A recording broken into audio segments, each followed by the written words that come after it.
সালাতু ওয়াসসালাম গোটা পৃথিবীতে তো ইসলাম পৌঁছে দিবেন। সারা পৃথিবীতে এমন কোনো ঘর, কোনো জনপদ থাকবে না যেখানে ঈসা আলাইহিস সালাতু ওয়াসসালামের দাওয়াত পৌঁছবে না। গোটা বিশ্বে তখন ইসলাম আর ইসলাম দিয়ে ছড়িয়ে যাবে।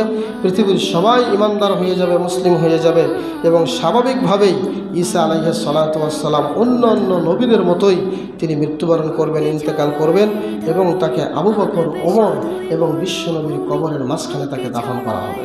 সুবহানাল্লাহ। এই ব্যাপারে স্পষ্ট সহিহ হাদিস আসছে তাকে কোথায় দাফন করা হবে। ইবনুল জাওজি রাহিমাহুল্লাহ কিতাবুল ওয়াফার মধ্যে উল্লেখ করেছেন।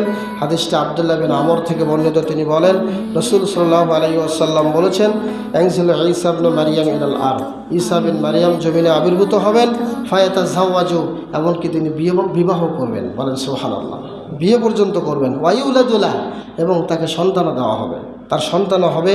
ওয়ায়ামকুসু, তিনি অবস্থান করবেন পৃথিবীতে। খমসা ওয়া আরবাঈনা সানা, 45 বছর।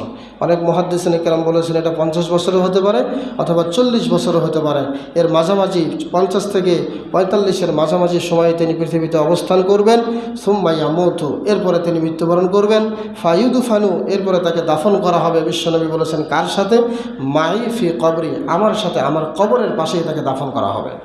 এবং আজও আপনারা দেখবেন মক্কাতে যারা মদিনাতে যারা গিয়েছেন, বিশ্বনবীর কবর, আবু বকরের কবর মাঝখানে দেখবেন একটা জায়গা ফাঁকা আছে, আজও ফাঁকা আছে। এবং ওই জায়গাতেই ঈসা আলাইহিস সালাতু ওয়াসসালামকে কী করা হবে? দাফন করা হবে। এ কথা বিশ্বনবী, হাদিস সহিহ, কোনো সন্দেহ নাই।